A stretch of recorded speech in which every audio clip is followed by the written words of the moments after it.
चलिए question number 7 देखते हैं। Define valency by taking example of silicon and oxygen. ठीक है जी। तो सबसे पहले तो वैलेंसी को डिफाइन करना है हमें। तो सबसे आसान डेफिनेशन वैलेंसी की हो सकती है कि कोई भी एटम है उसमें जो आउटर मोस्ट शेल होती है, जैसे शेल होता है ना KLMN, तो उसमें जो सबसे बाहर वाली शेल में जितने इलेक्ट्रॉन होते हैं उसको हम बोलते हैं वैलेंसी या वैलेंस इलेक्ट्रॉन। ये तो हो गई सब रटने वाली डेफिनेशन। पर समझने वाली डेफिनेशन ये होती है जो कि मैं एक्सप्लेन करूंगा। गौर से सुनो एक एक वर्ड।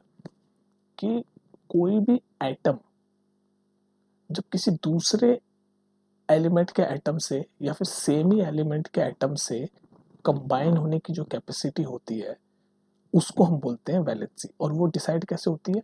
वो डिसाइड ये होती है वैलेंसी ऑफ इलेक्ट्रॉन। जो वैलेंसी होती है यानी कि जो आउटर मोस्ट शेल में इलेक्ट्रॉन होता है वो डिसाइड करता है कि भाई कैसे वो उसकी कैपेसिटी कितनी है कंबाइन होने के लिए दूसरे एटम से।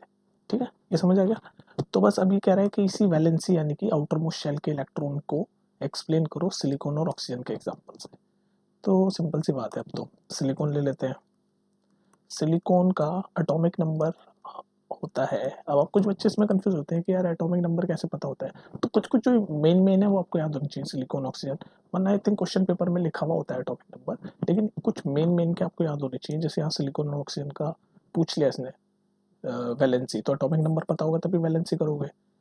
तो ये कुछ इंपॉर्टेंट जो होते हैं या कॉमन होते हैं उनके तो आप एटॉमिक नंबर याद ही रखो तो अच्छा होगा, ये मेरा सजेशन है। बाकी तो सारे तो याद ऑब्वियसली कोई भी नहीं कर सकता। तो सिलिकॉन का एटॉमिक नंबर होता है 14। तो इसका वैलेंसी मैं एक्सप्लेन कर देता हूँ आपको भाई कैसे होता है। K, L और M ऐसे होता है ना। तो K में मैक्सिमम कितने इलेक्ट्रॉन होते हैं? 2। L में कितने होते हैं? 8।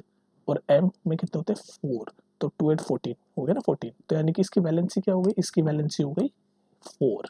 वैलेंसी भी होता है ना आउटर मोस्ट शेल में कितने इलेक्ट्रॉन है, तो इसके आउटर मोस्ट शेल में 4 इलेक्ट्रॉन है। तो सिलिकॉन की वैलेंसी कितनी हो गई? 4। ये बात यहाँ तक समझ में आ गई। अच्छा, अगर किसी बच्चे को ये समझ नहीं आ रहा कि KLM में 284 इलेक्ट्रॉन मैंने कैसे डिस्ट्रीब्यूट कर दिए, तो ये फॉर्मूला होता है 2n², जिसमें n होता है पहला वाला ऑर्बिट, तो n की जगह हम 1 ले लेते हैं। फिर उसके बाद अगर दूसरे ऑर्बिट में देखेंगे तो n की जगह हम 2 ले लेंगे। तीसरे ऑर्बिट में देखेंगे तो n की जगह हम 3 ले लेंगे। तो अब देखो ये पहला ऑर्बिट होता है K, तो n की जगह जब मैं ये फॉर्मूले में 2n² के फॉर्मूले में n की जगह 1 डालूंगा तो 2 ही आ जाएगा। तो मैक्सिमम नंबर ऑफ 2 इलेक्ट्रॉन होते हैं। ये बताता है ये फॉर्मूला कि मैक्सिमम नंबर ऑफ कितने इलेक्ट्रॉन होंगे एक ऑर्बिट में। समझ रहे हो?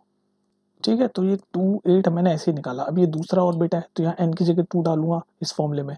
तो 2 का स्क्वायर 4, 4 इंटू 2 8, तो 8 पूरे ले लिए क्योंकि 14 तक हमें जाना है। और m में मैक्सिमम इलेक्ट्रॉन कितने होंगे भाई? मैक्सिमम तो इसमें कितने आ सकते हैं? मैक्सिमम n की जगह 3 डालूं तो 3 का स्क्वायर 9, 9 टू 18, तो मैक्सिमम तो 18 आ सकते हैं। लेकिन भाई एटॉमिक नंबर ही 14 है तो इसमें 4 आ जाएंगे। तो इसका यानी आउटरमोस्ट शेल में 4 इलेक्ट्रॉन है, तो वैलेंसी इसकी 4 हो गई। तो सिलिकॉन से हमने ऐसे वैलेंसी प्रूव कर दी। अब ये ऑक्सीजन वाली वैलेंसी आप खुद करोगे, मैं इसका आपको एटॉमिक नंबर बता देता हूँ ऑक्सीजन का क्या होता है। तो ऑक्सीजन का एटॉमिक नंबर क्या होता है बताओ? 6। तो इसका एक KLM या फिर आउटर मोस्ट शेल कितने होंगे वो आप मुझे करके बताओ और नीचे कमेंट में लिखना। समझ गए क्वेश्चन? It's very important. चलो नेक्स्ट देखते हैं।